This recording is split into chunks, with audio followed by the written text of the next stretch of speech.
Selanjutnya, kita menuju ke narasumber yang kedua, Ibu Roslina Firauli, Magister Psikologi Pendidikan 2000 hingga 2002, Psikologi Universitas Indonesia Depok. Tahun 1995 hingga 2000, Sarjana Psikologi S1, Fakultas Psikologi Universitas Indonesia Depok. Sebagai pendidik, dosen tamu program Sarjana S1 dan Magister Profesi Psikologi S2 di Fakultas Psikologi Universitas Tarumanegara 2002 hingga sekarang. Sebagai praktisi psikologis klinis anak, remaja, dan keluarga. Ibu-ibu semua dan bapak semua, kita saksikan video ini agar mengenal lebih dekat. Silakan.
Segera kita temui seorang wanita yang cantik, psikolog handal, dan smart. Ibu Roslina Firauli, Magister Psikologi, psikolog. Waktu kami persilakan. Terima kasih kepada Ibu Moderator Nining Hidayat. Terima kasih juga saya sampaikan ya. Terima kasih atas undangannya kepada Ibu Ketum kita, Ketum IIDI, PBI IIDI, Ibu Murdiati ya. Dan juga di sini dihadiri dengan Ketua IDI langsung ya, Bapak Dr. Daeng Fakih. Nah, terima kasih narsum-narsum sebelumnya. Langsung saja yuk kita lihat materi kita hari ini. Judulnya saja sudah pengasuhan responsif gender. Apa yang terbayang di benak kita kalau bicara tentang pengasuhan responsif gender? Anda tadi sudah menerima banyak dari para narasumber sebelumnya. Ada Bapak Laude, Ibu Ratna, ya coba. Nah, saya akan punya kuesioner, kita akan uji Anda sedikit, hanya 5 short statement saja, kita akan uji sama-sama Anda akan bisa share jawaban-jawaban Anda di kolom chat, apakah nanti skor Anda berkisar dari 0 sampai 10, skor Anda di angka 7, 8, apakah Anda sudah paham betul tentang bedanya gender dan stereotipe gender, karena kalau mau mengasuh anak dengan pengasuhan yang tepat, ya, bahwa anak laki-laki dan anak perempuan yang akan diperlakukan seperti apa sih di rumah, di keluarga, bahwa kelak kita tahu bahwa anak kita yang kita asuh nggak akan keliru dalam menghayati seks alias jenis kelaminnya, nggak keliru menghayati gendernya, nggak keliru dalam manifestasi dari seks dan gender dalam bentuk seksualitas. Ya, ini dia kuesioner untuk Anda, hanya 5 saja untuk ibu-ibu siang-siang ya, karena kira-kira ini bisa mengukur ya sedikit tentang penghayatan Anda. Apakah Anda masih dipengaruhi oleh gender stereotype? Setelah tadi disampaikan Pak Laude tadi ya bahwa ada loh fitrahnya loh ya, bahwa laki-laki apa, perempuan seperti apa. Atau ini jangan-jangan cuma gender, terkait konstruk sosial saja. Yang nomor 1, boneka merupakan permainan anak perempuan. Kalau Anda setuju, kasih jawaban A. Kalau tidak setuju C. Kalau bingung, ya B. Skornya, kalau A itu 1, B. Kalau A itu 2, maaf. Scoringnya A itu 2, B itu 1, C itu 0. A 2 ya skornya, A itu 2. Anda langsung jumlahkan, nanti skornya ada 10. Yang kedua, mobil-mobilan merupakan permainan untuk anak laki-laki. Ayo, ya setuju? Bingung nentuin apa nggak setuju? Kalau setuju A, skor Anda 2. Kalau setuju skornya 2. Kalau nggak setuju skornya 0. Yang ketiga, mengasuh merupakan peran ibu. Kalau Anda setuju, skor Anda 2. Kalau Anda tidak setuju, skor Anda 0. Kalau Anda kadang-kadang ya setuju, kadang-kadang nggak setuju, ya skor Anda 1. Ya, nomor 4, mengambil dan membuat keputusan merupakan tugas ayah. Ya, Anda jumlahkan dulu skor 1 sampai 5 nanti. Ya, jumlah skor Anda totalnya adalah antara 0 sampai 10. Yang keempat, mengambil dan membuat keputusan merupakan tugas ayah. Kalau Anda setuju, skornya 2. Anda nggak setuju, skornya 0, karena semuanya sebetulnya bisa di-share gitu ya. Yang kelima, memasak dan membersihkan rumah merupakan tugas ibu. Kalau Anda setuju, skor Anda 2. Kalau nggak setuju, skor Anda 0. Yuk kita lihat apa sih makna dari skor ini.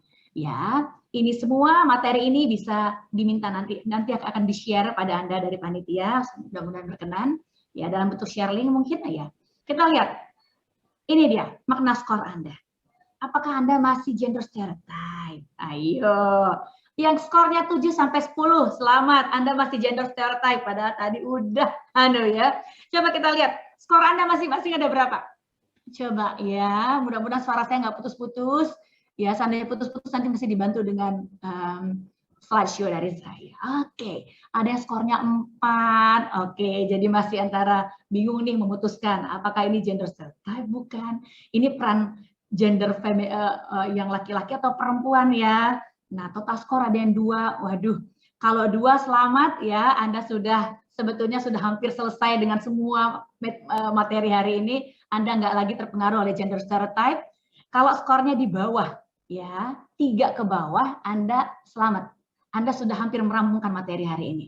Kalau skornya 4, 6 ke atas, mudah-mudahan slideshow ini masih terus di-share ya, biar memudahkan rekan-rekan lain untuk menyaksikan maknanya.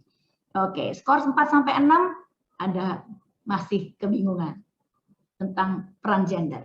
Jangan-jangan masih terpengaruh dengan gender stereotype. Kalau 7 sampai 10 skornya, mudah-mudahan Anda bisa share skor Anda agar saya paham. Skor Anda kira-kira berapa? Masih ada yang 78, iya. Artinya masih terpengaruh dengan gender stereotype. Masih merasa bahwa ini tugasnya perempuan. Nggak apa-apa, perempuan cenderung submisif, padahal jangan-jangan itu hanyalah gender stereotype. Ya, yuk kita perjelas hari ini dengan materi berikut. Kalau bicara tentang gender, kita nggak bakal pernah lepas dari seks alias jenis kelamin, gender, ya terkait aspek nanti maskulin feminin, hingga nanti aspek seksualitasnya. Anda akan sentuh di bagian sana karena ada banyak klien-klien saya dalam beberapa tahun terakhir, keluhannya adalah tentang orientasi seksual, tentang gender dysphoria, tentang perempuan-perempuan muda di usia remaja yang seksual debutnya sudah sudah mulai early ya karena paksaan dari teman laki-lakinya, karena merasa bahwa perempuan submisif, ngikutin laki-laki. Lihat, ada seks, gender, seksualitas. Kalau seks kita bicaranya, artinya kita bicara aspek biologis. Nggak ada yang bisa diubah di sana, betul. Aspeknya laki-laki perempuan terkait anatomi seksual dan aspek genetis.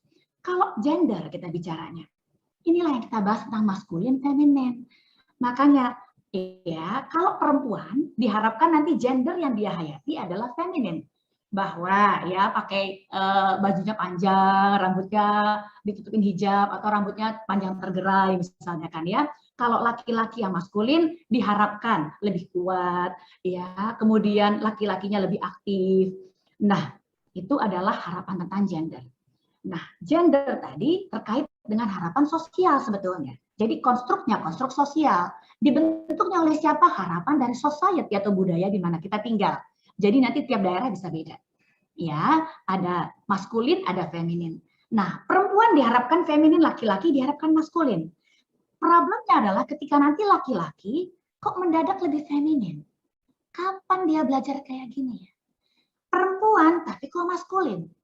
Kalau perempuan masih lebih enak, karena kalau perempuan maskulin masih dianggap perempuannya androgin gitu kan ya. Kalau laki-laki feminin, bahkan sejak usia sekolah dasar, ya ada banyak orang tua yang keluhannya, ya mereka petinggi-petinggi negeri yang keluhannya adalah tentang isu ini. Khawatir nggak? Apalagi film-film Disney zaman sekarang, ya seolah-olah mau membungkus ya aspek-aspek ini seolah-olah seks, gender, dan seksualitas itu nggak lagi sesuai koridornya. Seksualitas merupakan fenomena biopsikosis ya. Jadi kalau kita bicara tentang seksualitas, ya biopsikososialnya ada diatesisnya di sana. Kalau bicara tentang seks alias jenis kelamin, aspek biologis nggak bisa diganggu gugat udah dari yang terberi di atas sana. Gender, konstruk sosial, kita yang bentuk sebetulnya. Seksualitas, gabungan ini semua. Bio, psiko, sosial. Jadi kompleks sekali. Namun perwujudannya nanti akan memengaruhi bagaimana anak akan tertarik dengan sesama, dengan lawan jenisnya, ya, ataukah nanti dia tertarik bermain dengan teman sejenis pada saat SD atau tidak. Nah, ini aspek-aspeknya, biologis, psikologis, dan sosial. Saya agak gembut ini karena ternyata waktunya memang betul-betul 15 menit, harusnya kelarnya 10.15 ya. 11.15 ternyata saya mulai saja 11.15. Nah, lihat, seksualitas ada biologis, berarti terkait dengan reproduksi. Nah, dampaknya apa terkait status biologis individu? Ya, nanti akan menjadi landasan seksualitas individu terkait bawaan genetis, anatomi faalnya, dan sistem hormonnya akan berubah. Ya, yang bisa diubah, jadi secara teknis ini nggak bisa diubah. Yang bisa diubah atribut-atribut saja tadi seperti yang tadi dikatakan Pak Laude. Secara psikologis ini ekspresi dari perasaan emosional yang mendalam tentang seksualitas. Makanya nanti anak perempuan di usia remaja mulai naksir. Tapi sebetulnya aspek-aspek seksualitas ini sudah berkembang. Bahkan sejak anak lahir. Jangan sampai salah ya. Jangan sampai salah asuhan. Secara sosial, nanti ini dia mengikat individu dalam komitmen satu sama lain untuk saling peduli. Ini kaitannya nanti dengan society. Jadi nggak sembarangan bilang tiba-tiba ya dia punya orientasi seksual tertentu. Nggak bisa. Itu aspeknya private, ya. Karena terkait dengan sexuality itu kan private, nggak boleh diumbar-umbar. Ya. Dan proses seksualitas ini seumur hidup. Terjadinya secara alamiah. Karena seumur hidup bisa saja ada perubahan. Jadi nggak usah yang macam-macam dulu karena secara alamiah kita ada kodratnya kok sebetulnya. Kita lihat yuk berikut ini. Nah, jadi secara biologis kita bahas satu-satu bio, psikososial tadi. Secara biologis laki-laki dan perempuan dibedakan oleh aspek genetis, kromosom, ya. Lihat seks kromosomnya. Jumlah kromosom sama-sama 46. Jadi nggak ada yang lebih dan kurang di sini. Laki-laki perempuan sama sebetulnya. Sama-sama 46. 23 pasang. Perempuan XX, laki-laki XY. Itu bentuk normalnya. Jadi kondisi normalnya yang nanti munculnya dalam bentuk tampilan female, male. Laki-laki perempuan. Perempuan XX, laki-laki XY. Namun memang ada perempuan dan laki-laki yang lahirnya dengan kromosom seks yang tidak normal. Anda lihat di sana. Namun nggak senormal-normalnya kromosom seks mereka, tetap akan ada kita lihat dari aspek selama dia XXXX atau berapapun X-nya tadi, tetap dia akan punya ovarium. Laki-laki pun demikian, meskipun X-nya ada 2, XX, tapi dia punya Y, dia punya testis. Artinya menghasilkan sperma. Jadi nggak bisa diganggu-gugat. Memang betul, nanti laki-laki dengan kelainan biologis seperti ini, yang XXY, Anda lihat di sana, kromosomnya 47, tampilannya begini, ya, dadanya cenderung agak berkembang. Panggul yang harusnya rata, cenderung agak besar. Itu sebab mereka-mereka ini sejak usia SD, sudah menghayati bahwa ada yang keliru dengan penghayatan fisiknya mereka. Nah, ini yang memengaruhi nanti cara pengasuhan Anda di rumah ini, kenapa ya anaknya kok dadanya kok jadi besar ya gitu, padahal dia laki-laki. Nah, ini sebetulnya bisa Anda konsultasikan nanti pada dokter anak, ya.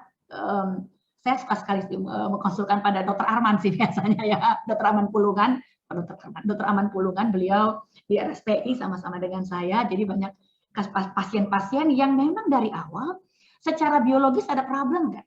Secara hormonal ada masalah nggak? Jadi bisa dideteksi bahkan dari awal. Namun selama dia laki-laki, ada Y-nya, perempuan pasti X. Berapapun jumlah tadi X-nya karena kelainan kromosom. Oke, sekarang kita lihat impact dari ini semua. Nah, apa kaitannya nanti dengan perkembangan seksual, gender dan seksualitas? Nah, gender itu berkembangnya bahkan di usia 2 tahun pertama, anak sudah punya kesadaran akan gender. Umur setahun, 1,5 tahun, 2 tahun, dia sadar, dia laki atau perempuan. Ya, namun tentu dengan melihat gender display. Sampai nanti usia 3-4 tahun. Anak masih mainkan gendernya gini. Oh, mamanya ini ya rambutnya panjang, papa rambutnya pendek. Mama kok rambutnya pendek? Jadi ketika Anda rambutnya pendek, dia akan protes. Karena mereka sudah punya gender skema. Harusnya perempuan harusnya konsisten nih punya rambutnya panjang. Nah, itu yang feminin buat anak. Lihat. Jadi kalau kita bicara tentang gender, kita bicara tentang aspek feminin, maskulin. Sudahkah kita sebagai ibu, ya, seks kita kan perempuan. Ya, secara gender kita feminin nggak? Atau jangan-jangan ibu-ibu nih mulai gahar juga nih, ya, agak maskulin di rumah strong gitu ya. Sehingga anaknya mulai kebingungan dalam menghayati gender. Karena ingat, ya orang tua adalah gender influencer buat anak sebagai model perilakunya. Anak belajar tentang gender nggak bisa diajarin dari buku atau Anda kasih ceramah. Mereka lihat, ngamatin bagaimana relasi ayah laki-laki yang maskulin dengan ibu perempuan yang feminin. Mereka amati pola relasi Anda. Mereka amati cara Anda mengasuh mereka. Ingat, bahkan ternyata ayah-ayah saja melihat anak laki-laki dan perempuan dengan cara berbeda. Jadi ada penelitiannya, jadi ada bagian dari otak laki-laki pada saat melihat anak perempuannya, ya dia akan lebih attached daripada melihat anak laki-laki. Jadi dalam pengasuhan saja, sadar nggak sadar kita lebih lembut sama anak perempuan. Ya, lebih keras sama anak laki-laki. Ya, padahal sebetulnya mereka sama-sama butuh ya kasih sayang. Nah, nanti di umur 5-6 tahun anak mulai mengembangkan tentang gender konstansi, makin confidence dia. Makin yakin bahwa dia anak laki-laki, dia maskulin seperti papahnya. Makanya proses 4, 5, 6 ke bawah itu bapak butuh hadir. Kalau Anda nggak hadir, anak laki-laki belajar gender yang maskulin ini dari siapa? Dari ibu, ya nggak bisa. Kalau bapaknya nggak ada, Mbak, ada kakek, ada om. Perbanyak relasi anak dengan orang-orang di lingkungan kehidupan anak agar dia dapat perspektif tentang gender yang maskulin yang seperti apa. Perempuan butuh penghayatan tentang gender maskulin juga perlu agar paham. Dalam status berkaitan dengan gender, perempuan itu nanti seperti apa diperlakukannya. Ya, anak-anak perempuan butuh kehadiran ayah agar dia ngerti, dia fulfill dari lawan jenis yang betul-betul cinta pertamanya. Nanti saya akan bahas di sini. Yuk kita lihat next dulu deh. Nah, sehingga terkait dengan gender tadi ada skemanya, ya. Namun skema ini sangat konsisten dan betul-betul sampai memengaruhi anak, atau sebetulnya anak cukup menyadari saja dan dia nggak terlalu berpusat pada gender.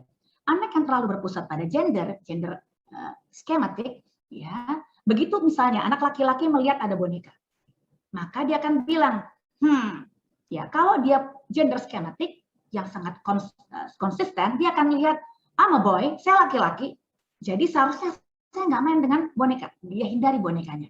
Tapi anak yang sebetulnya cukup punya pemahaman tentang gender, namun dia tidak sangat berbasis gender, karena akan sukar kalau sangat berbasis gender, kasihan. Ya, dia akan pegang gender stereotype dengan sangat kuat, padahal this is not good secara sosial. Maka dia akan bilang bahwa, nama saya Billy. Sebentar ya, saya pikirkan dulu, saya lagi pengen main boneka apa? Enggak, lagi nggak pengen. Ya, dia nggak main aja. Jadi tergantung minatnya saat itu, interestnya. Karena dia ngerti, meskipun dia laki-laki, dia nggak mengacu bahwa dia mesti laki-laki, mesti mainnya, mesti bukan boneka. Ya. Jadi, mana yang sehat? Yang gender skematik atau gender askematik? Ya. Yang paling sehat adalah ketika anak sudah paham gendernya, itu cukup.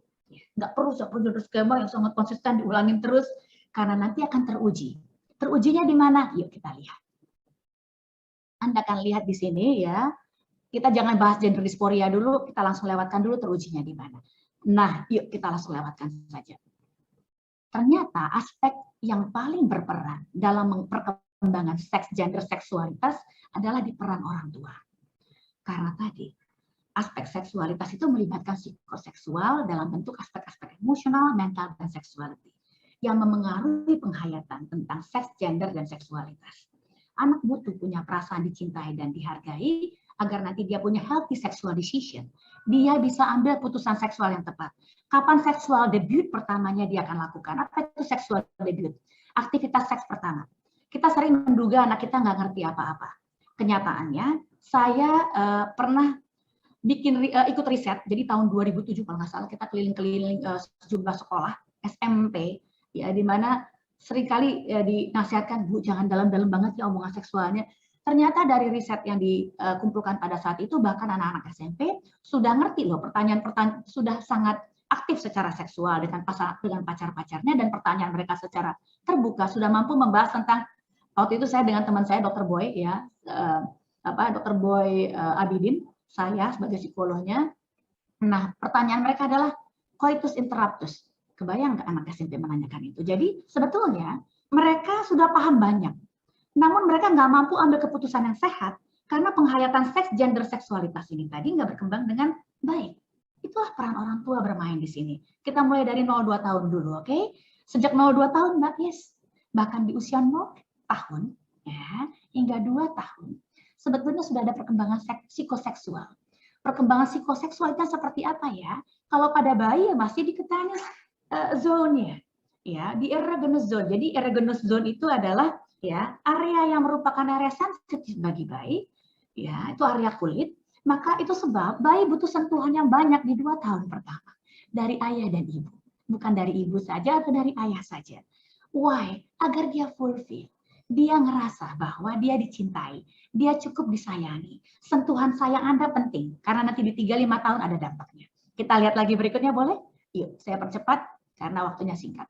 Di 2 tahun pertama, peran ayah dan ibu adalah untuk attachment. Ini orang tua ya, jadi ayah dan ibu. Orang tua, ayah dan ibu yang memberikan model gender buat anak yang tepat. Makanya ada bapak, ada ibu gitu loh.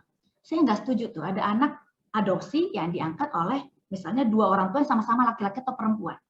Model gendernya nanti dari mana? Ya, dan kasih kesempatan anak untuk eksplorasi tubuhnya. Bayi sejak 2 tahun pertama suka loh megang-megang bagian tubuhnya. Beberapa orang tua suka histeris. Jangan pegang bagian itu bagian alat kelamin, alat genital. Padahal dia lagi eksplor. Padahal Anda tinggal ambil tangannya, karena dia butuh tadi sentuhan, eksplorasinya berkait dengan kulit, ya, erogenosnya. Nah, Anda tinggal sentuhkan ke Anda ciumin, dan kemudian Anda main sama dia. Itu udah cukup. Jadi digantikan gitu ya. Sekarang kita lihat di 3-5 tahun. Ada apa di 3-5 tahun pertama? Apa peran ayah dan ibu di sana? Anak semakin sadar tentang seks alias jenis kelamin dan seksualitas, tapi bukan seperti kalau orang dewasa. Sehingga pengasuhan kita seperti apa ya nanti ya? Karena mereka udah kayak peneliti gitu loh, anak-anak kecil ini di umur 3-5 tahun. Mereka sudah ngerti, bahkan beberapa anak melakukan self-stimulation. Cuma buat orang tua nanti diduga itu masturbasi ya, seperti orang anak remaja ke atas, bukan. Karena fantasi seksual itu baru aktif di usia remaja ke atas, terkait perkembangan kognitifnya. Di anak-anak itu belum, jadi mereka hanya, kenikmatannya memang ada, dia hanya punya kenikmatan dalam rangsang stimulasi terkait tubuhnya sendiri kok. Ya, jadi orang tua betul belajar rileks, nggak pakai dihukum-hukum, dipermalukan anaknya pada saat keluar dari kamar mandi lagi nggak pakai baju, rileks gitu mengarahkannya. Anak fulfill dulu, sehingga nanti di usia 3-5 tahun, yang anak butuh pahami dari pengasuhan Anda agar penghayatan tentang seks, gender, dan seksualitas ini sehat adalah ini, lihat yuk. Yang pertama dia ngerti private body-nya yang mana. Yang mana area private? Ya tadi, area-area yang kalau untuk anak laki-laki dan anak perempuan itu beda. Anak laki-laki adalah area dari pusar ke bawah, persis pakai handuk pada saat mandi nih. Ini dia. Jadi anak laki-laki di sini, anak perempuan dari dada. Ini dia. Nah, kenapa ini penting ya diajarkan pada anak? Biar dia ngerti bahwa itu area private yang Anda hargai. Bahkan ketika mama papanya menyentuh saja untuk membersihkan pada saat BAB, Anda minta izin. Izin ya, mama bersihkan dulu. Kita hitung yuk biar kamu nyaman. Hitung sampai 5 atau 10? 1, 2, 3, gitu. Kita hitung, jadi kita lembut. Jadi anak sadar. Dia bisa bedakan mana yang good touch versus bad touch. Karena nggak bisa diomongin. Nah ini bad touch, ini good touch, nggak bisa. Nggak ada pelajaran kayak begitu. Namun anak yang sering disentuh dengan sayang oleh papa dan mamanya, terutama anak perempuan oleh ayahnya, anak laki-laki oleh ibunya, dan vice versa, ya mereka sadar mana yang bad touch. Sama seperti analoginya seperti ibu-ibu yang penggemar tas-tas branded. Anda akan tahu mana yang palsu, yang KW, karena kualitas kulit dan warnanya berbeda, dan mana yang asli. Sama seperti bad touch, good touch. Anak yang terbiasa good touch, ya akan tahu ini good touch. Dan dia tahu, bahkan susternya kalau misalnya nanti di rumah megang dia nggak sembarangan, dia akan protes. Ih, jangan pegang kayak gitu. Pakai izin dulu. Dia akan mampu bilang no. Karena tadi di 2 tahun pertama dia cukup dalam pengasuhan, gender, dan lain-lain, ya.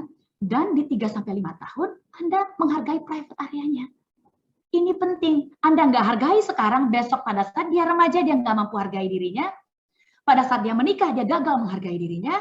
Jadi seks, gender, dan seksualitas pendidikannya dari 0 tahun. Dan kalau memang ada apa-apa, where to go, anak tahu. Lapor mama ya, lapor papa ya. Bukan buat disalah-salahkan, tapi papa mamanya ngerti. Ada apa ya? Kamu sedih. Kamu kecewa. Ada yang anu tadi. Nggak nyaman, bagian mana yang nggak nyaman? Bukan mau marah-marah. Jadi your body, your own itu penting dalam penghayatan seks, gender, dan seksualitas. Dalam pengasuhan berbasis gender, ini jadi bagian dari pendidikan kita. Nah, nanti di usia sekolah dasar, lanjut nih ya, di usia sekolah dasar beda lagi approach-nya. Kita lihat, seks, gender, dan seksualitas anak di usia sekolah dasar sudah ngerti, gender konstansinya udah dapet. Sehingga anak laki-laki akan bermain dengan anak laki-laki sesama jenis sebagai perwujudan bahwa dia udah ngerti dia anak laki-laki, dia maskulin, dan dia akan main secara sosial dengan anak laki-laki. Kalau Anda mendapati di sini anak laki-lakinya ternyata nggak bermain dengan anak laki-laki, lebih banyak dengan main anak dengan perempuan, Anda boleh hati-hati. Boleh mulai konsultasi pada pakar. Oke, biar nggak kecolongan. Di anak perempuan, dia akan main dengan sesama anak perempuan. Cenderung loh ya. Lebih banyak sama anak perempuan, disitulah manifestasi penghayatan bahwa dia adalah perempuan, dia feminin, dia akan bermain dengan sesama perempuan. Nah, acuan anak adalah teman-teman mainnya. Guru dan pendidikan di sekolah salah satu sumber additional selain Anda. Jadi anak sudah mulai belajar biologi, nah tugas Anda udah ringan nih. Di usia 8, 9, 12, anak sudah ngerti tentang tubuh dan penghargaan tentang tubuh dan kesehatan tubuhnya dari pelajaran biologi, lengkap pelajaran biologinya. Nah, gimana dengan yang remaja? Ketika remaja, mereka masuk periode yang agak berbeda. Namanya pubertas.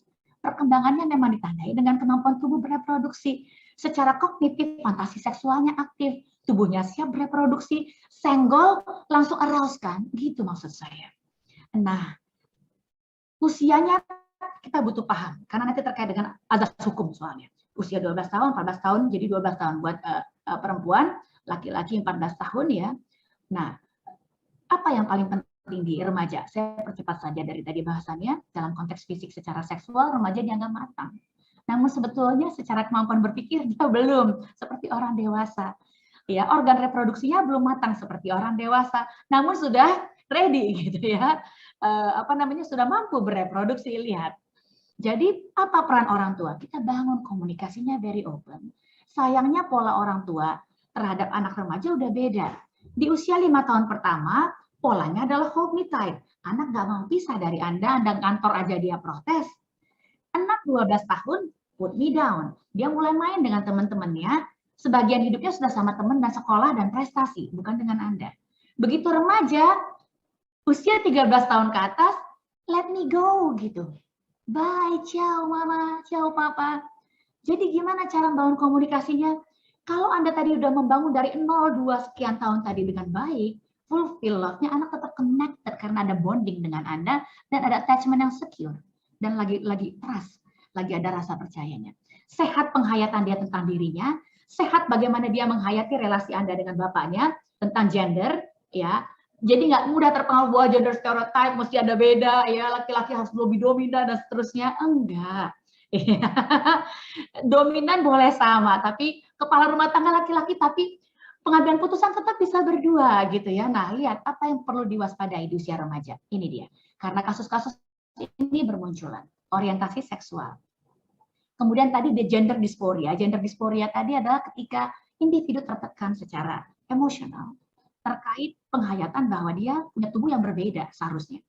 Dia laki-laki tapi dia berharap kayaknya saya harusnya perempuan nih, gitu. Sehingga ya seiring waktu kalau tetap dengan penghayatan yang demikian, ya bisa nggak mungkin di usia dewasa dia melakukan proses transgender, jadi pindah jenis kelamin seperti yang kita lihat belakangan ini. Dan seolah-olah diperbolehkan gitu. Seolah-olah itu alamiah, padahal itu nggak alamiah.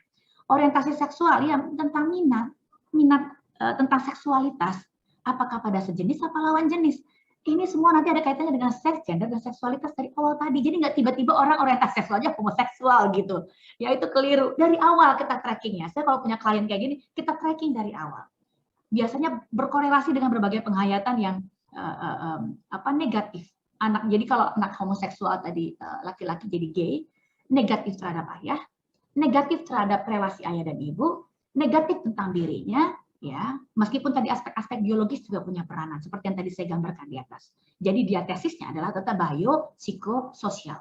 Sosial itu plus budaya di sini. Tentang dating, hati-hati dengan dating. Rata-rata klien saya, dan sesuai dengan riset, dating itu terjadi. Jadi kebanyakan anak remaja nanti seksual debutnya, aktivitas seksual perdananya, karena paksaan. Pergi sama pacar, dia nggak mau di kissing. Laki-lakinya mendominasi dan kissing, ya terjadi ciuman dan mungkin bisa lebih. Sebetulnya itu paksaan, namun kemudian dibiarkan dan diperbolehkan. Itu black dating loh. Itu harassment loh. Itu perusakan terhadap penghayatan individu tentang diri, seks, gender, dan sexuality. Kemudian fantasi seksual yang mulai aktif. Ini bagaimana perumusannya? Apakah dengan masturbasi? Atau anak sebetulnya mampu diarahkan untuk punya kehidupan yang lebih sehat? Di usia remaja memang saatnya pengembangan diri kok. Dia punya prestasi, dia ngembangin diri, dia tahu minat hobinya, dia tahu nanti yudinya dia mau kemana, mau ngejar scholarship, dan lain-lain. Jadi tentang urusan ini semua, memang remaja dipengaruhi oleh peer pressure, tekanan dari teman-teman main, dipengaruhi oleh media dan sosial media, tapi Anda masih punya peranan terkait tadi secara basic di usia dasar Anda sudah hadir dalam kehidupan anak. Demikian dari saya, ya mudah-mudahan kita semua bisa sehat seks, gender, dan seksualitasnya agar nggak salah kaprah, nggak salah arah di kemudian hari. Demikian saya kembalikan kepada moderator kita, Ibu Nining Inayat. Terima kasih.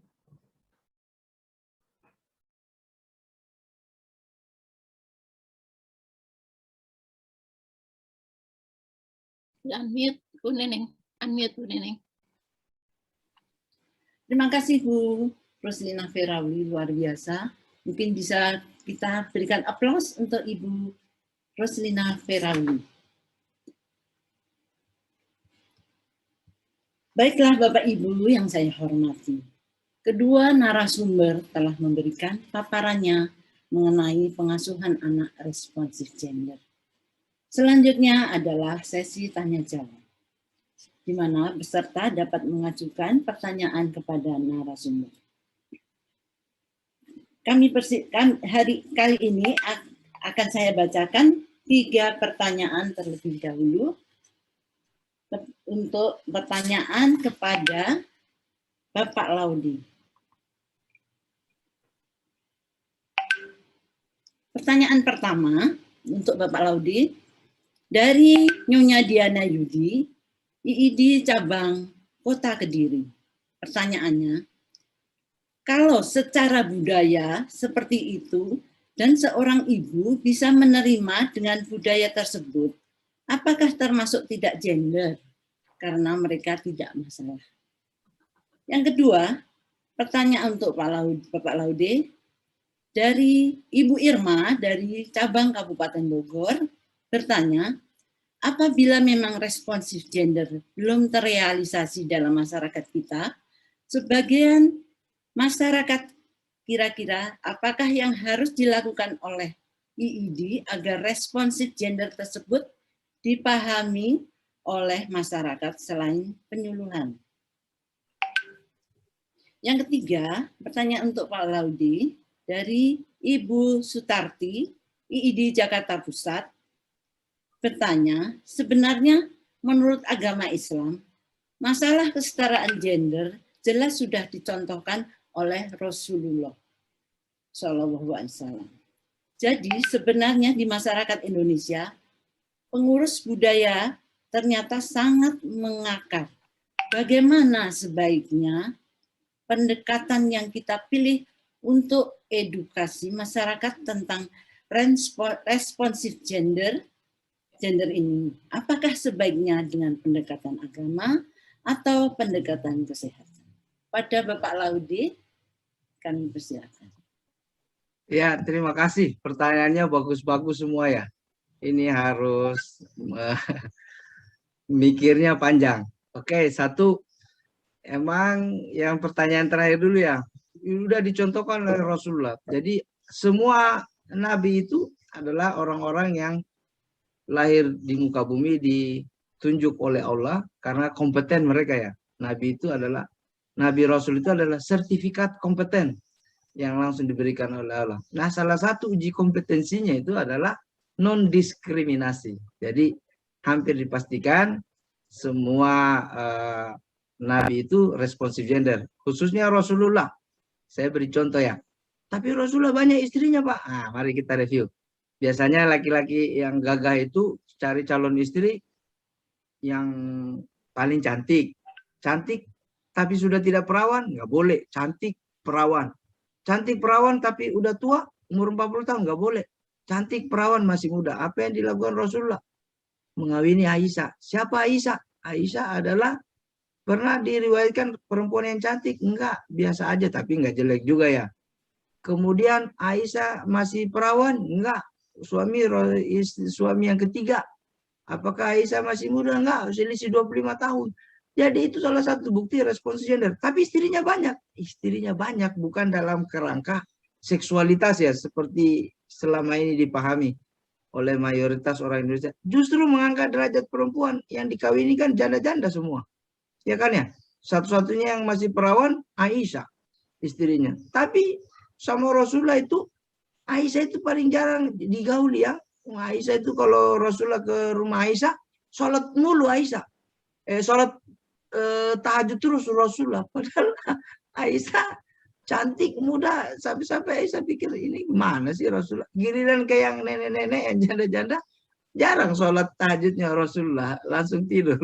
Jadi itu bukti bahwa Rasulullah adalah orang pertama yang menggendong bayinya, orang Arab pertama yang menggendong bayinya. Jadi sudah diajarin sebenarnya oleh Rasulullah. Tugas kita emang ceramah-ceramah gender ini jarang ya di masjid ya. Ataupun kalaupun ada masa malah kontraproduktif. Ya, selalu mengedepankan hak-hak laki-laki, hak-hak laki-laki ya. Padahal kalau dia mau melihat secara komprehensif lebih banyak perempuan. Contoh pembagian warisan. Warisan laki-laki 2, perempuan 1. Nah, itu gimana ceritanya? Nggak responsif dong. Nah, yang keliru adalah analisisnya. Bagian laki-laki itu hanya untuk dirinya sendiri 2, tapi bagian perempuan yang 1 hanya untuk dirinya sendiri. Laki-laki 2, tapi untuk dirinya, untuk ibunya, saudara-saudara perempuan ibunya, neneknya, saudara perempuan neneknya, anak saudara perempuannya, anak perempuan saudara perempuannya, naik 7 turunan, pokoknya turun 7 turunan, yang perempuan-perempuan. Jadi yang paling banyak bagiannya siapa warisan? Perempuan.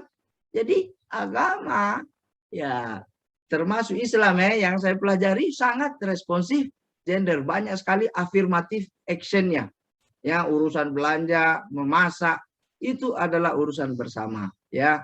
Bagaimana cara melaksanakannya ya? Melalui ibu-ibu praktek sendiri di rumah ya. Jadi semua perilaku para nabi itu mulai dulu dari diri sendiri. Jadi Rasulullah nggak pernah mengajak umatnya untuk sholat sebelum Rasulullah sendiri sholat. Nggak pernah ngomong mau puasa, sunnah lo puasa Senin Kamis, tapi Rasulullah memberi contoh terlebih dahulu. Mulai dari diri kita, dari situ mulai mempengaruhi teman-teman yang lain melalui arisan ibu-ibu, mulai ini pengaruhi para ustaz. Ini benar nggak itu Rasulullah seperti